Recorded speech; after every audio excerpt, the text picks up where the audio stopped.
मेरे प्यारे देशवासियों, नमस्कार। कोरोना के खिलाफ देश आज फिर एक बहुत बड़ी लड़ाई लड़ रहा है। कुछ सप्ताह पहले तक स्थितियां संभली हुई थी और फिर एक कोरोना की दूसरी वेव तूफान बनकर आ गई। जो पीड़ा आपने सही है, जो पीड़ा आप सह रहे हैं, उसका मुझे पूरा एहसास है। जिन लोगों ने बीते दिनों में अपनों को खोया है, मैं सभी देशवासियों की तरफ से उनके प्रति संवेदनाएं व्यक्त करता हूं। परिवार के एक सदस्य के रूप में मैं आपके दुख में शामिल हूं। चुनौती बड़ी है, लेकिन हमें मिलकर अपने संकल्प, अपने हौसले और तैयारी के साथ इसको पार करना है। साथियों, अपनी बात को विस्तार देने से पहले मैं देश के सभी डॉक्टरों, मेडिकल स्टाफ, पैरामेडिकल स्टाफ, हमारे सभी सफाई कर्मचारी भाई बहन, हमारे एम्बुलेंस के ड्राइवर्स, हमारे सुरक्षा बल, पुलिसकर्मी, सभी की सराहना करूंगा। आपने कोरोना की पहली वेव में भी अपना जीवन दांव पर लगाकर लोगों को बचाया था। आज आप फिर इस संकट में अपने परिवार, अपने सुख, अपनी चिंता छोड़कर दूसरों का जीवन बचाने में दिन रात जुटे हुए हैं। साथियों, हमारे शास्त्रों में कहा गया है, त्याज्यम न धैर्यम विदुरेऽपि काले, अर्थात कठिन से कठिन समय में भी हमें धैर्य नहीं खोना चाहिए। किसी भी परिस्थिति से निपटने के लिए हम सही निर्णय लें, सही दिशा में प्रयास करें, तभी हम विजय हासिल कर सकते हैं। इसी मंत्र को सामने रखकर आज देश दिन रात काम कर रहा है। बीते कुछ दिनों में जो फैसले लिए गए हैं, जो कदम उठाए गए हैं, वो स्थिति को तेजी से सुधारेंगे। इस बार कोरोना संकट में देश के अनेक हिस्से में ऑक्सीजन की डिमांड बहुत ज्यादा बढ़ी है। इस विषय पर तेजी से और पूरी संवेदनशीलता के साथ काम किया जा रहा है। केंद्र सरकार, राज्य सरकारें, प्राइवेट सेक्टर, सभी की पूरी कोशिश है कि हर जरूरतमंद को ऑक्सीजन मिले। ऑक्सीजन प्रोडक्शन और सप्लाई को बढ़ाने के लिए भी कई स्तरों पर उपाय किए जा रहे हैं। राज्यों में नए ऑक्सीजन प्लांट्स हो, 1 लाख नए सिलेंडर पहुंचाने हो, औद्योगिक इकाइयों में इस्तेमाल हो रही ऑक्सीजन का मेडिकल इस्तेमाल हो, ऑक्सीजन रेल हो, हर प्रयास किया जा रहा है। साथियों, इस बार जैसे ही कोरोना के केस बढ़े, देश के फार्मा सेक्टर ने दवाइयों का उत्पादन और बढ़ा दिया है। आज जनवरी फरवरी की तुलना में देश में कई गुना ज्यादा दवाइयों का प्रोडक्शन हो रहा है। इसे अभी और तेज किया जा रहा है। कल भी मेरी देश की फार्मा इंडस्ट्री के बड़े जो प्रमुख लोग हैं, उसके जो एक्सपर्ट लोग हैं, उनसे बहुत लंबी चर्चा हुई है। प्रोडक्शन बढ़ाने के लिए हर तरीके से दवाई कंपनियां की मदद ली जा रही है। हम सौभाग्यशाली हैं कि हमारे देश के पास इतना बड़ा मजबूत फार्मा सेक्टर है जो बहुत अच्छी और तेजी से दवाइयां बनाता है। इसके साथ ही अस्पतालों में बेड की संख्या को बढ़ाने का भी काम तेजी से चल रहा है। कुछ शहरों में ज्यादा डिमांड को देखते हुए विशेष और विशाल कोविड हॉस्पिटल बनाए जा रहे हैं। साथियों, पिछले वर्ष जब देश ने कोरोना के कुछ ही मरीज सामने आए थे, उसी समय भारत में कोरोना वायरस के खिलाफ प्रभावी वैक्सीन के लिए काम शुरू कर दिया था। हमारे वैज्ञानिकों ने दिन रात एक करके बहुत कम समय में देशवासियों के लिए वैक्सीन विकसित की है। आज दुनिया की सबसे सस्ती वैक्सीन भारत में है। भारत की कोल्ड चेन व्यवस्था के अनुकूल वैक्सीन हमारे पास है। इस प्रयास में हमारे प्राइवेट सेक्टर ने इनोवेशन और एंटरप्राइज की भावना का बेहतरीन प्रदर्शन किया है। वैक्सीन्स की अप्रूवल्स और रेगुलेटरी प्रोसेसेस को फास्ट ट्रैक पर रखने के साथ ही सभी साइंटिफिक और रेगुलेटरी मदद को बढ़ाया गया है। यह एक टीम एफर्ट है जिसके कारण हमारा Bharat 2 made in India vaccine के साथ दुनिया का सबसे बड़ा टीकाकरण अभियान शुरू कर पाया। टीकाकरण के पहले चरण से ही गति के साथ ही इस बात पर जोर दिया गया कि ज्यादा से ज्यादा क्षेत्रों तक, जरूरतमंद लोगों तक वैक्सीन पहुंचे। दुनिया में सबसे तेजी से भारत में पहले 10 करोड़, फिर 11 करोड़ और अब 12 करोड़ वैक्सीन डोज दिए गए हैं। आज कोरोना से इस लड़ाई में हमें हौसला मिलता है कि हमारे health care workers, frontline corona warriors और सीनियर सिटीजन्स के एक बड़े हिस्से को वैक्सीन का लाभ मिल चुका है। साथियों, कल ही वैक्सीन को लेकर हुए एक और अहम फैसला भी हमने किया है। 1 मई के बाद से 18 वर्ष के ऊपर के किसी भी व्यक्ति को वैक्सीनेट किया जा सकेगा। अब भारत में जो वैक्सीन बनेगी उसका आधा हिस्सा सीधे राज्यों और अस्पतालों को भी मिलेगा।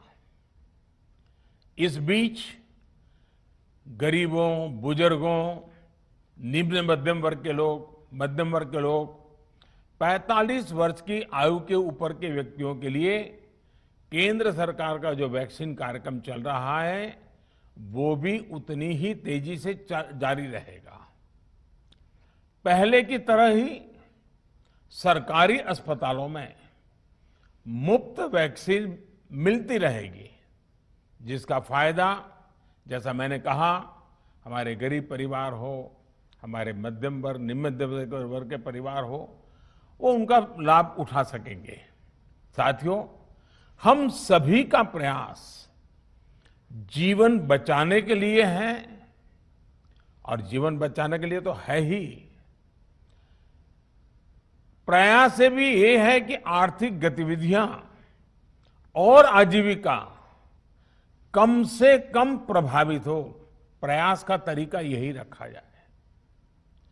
वैक्सीनेशन को 18 वर्ष की आयु के ऊपर के लोगों के लिए ओपन करने से शहरों में जो हमारे वर्कफोर्स है उसे तेजी से वैक्सीन उपलब्ध होगी।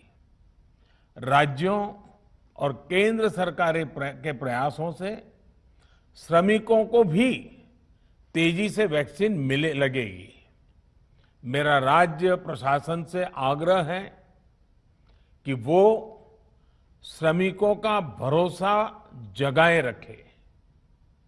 उनसे आग्रह करें कि वो जहां है वहीं रहे।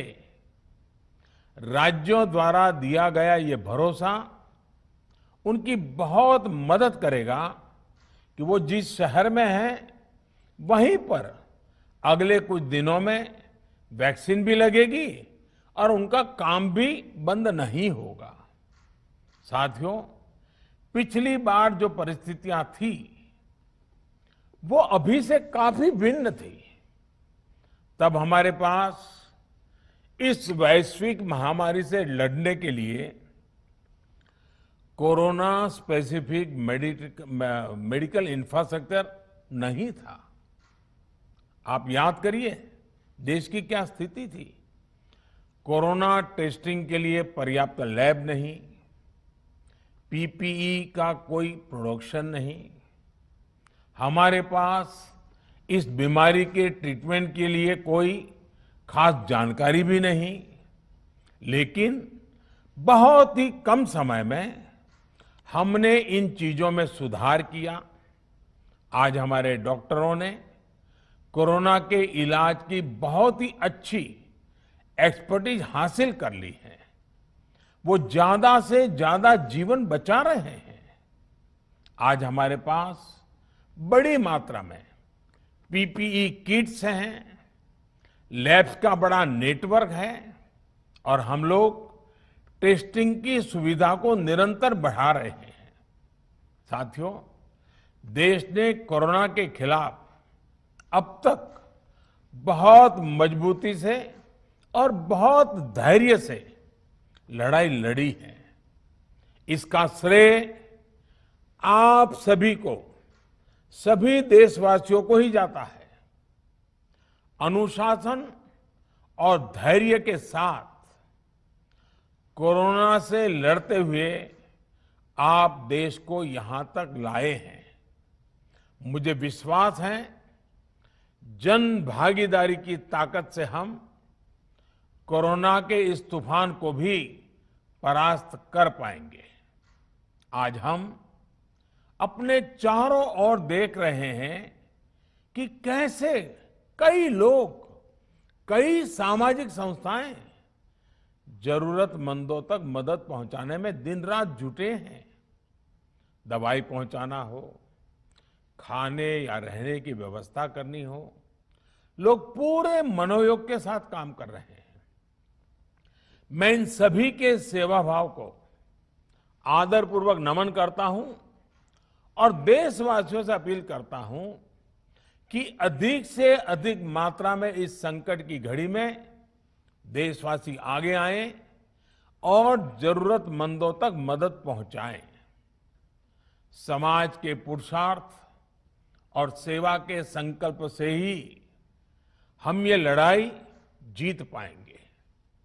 मेरा युवा साथियों से अनुरोध है कि वो अपनी सोसाइटी में, मोहल्ले में, अपार्टमेंट्स में छोटी छोटी कमेटियां बनाकर कोविड अनुशासन पालन करवाने में मदद करें। हम ऐसा करेंगे तो सरकारों को न कभी कंटेनमेंट जोन लगाने की जरूरत पड़ेगी, न कर्फ्यू लगाने की जरूरत पड़ेगी और लॉकडाउन का तो सवाल ही नहीं उठता है, आवश्यकता ही नहीं पड़ेगी। स्वच्छता अभियान के समय देश में जागरूकता फैलाने के लिए मेरे बाल मित्रों ने बहुत मदद की थी। छोटे छोटे बालक 5वीं 7वीं 8वीं 10वीं में पढ़ने वाले, उन्होंने घर के लोगों को समझाया था, मनाया था। उन्होंने बड़ों को भी स्वच्छता का संदेश दिया था। आज मैं फिर अपने बाल मित्रों से एक बात विशेष तौर पर कहना चाहता हूं। मेरे बाल मित्र, घर में ऐसा माहौल बनाइए कि बिना काम, बिना कारण घर के लोग घर से बाहर न निकले। आपकी जीत बहुत बड़ा परिणाम ला सकती है।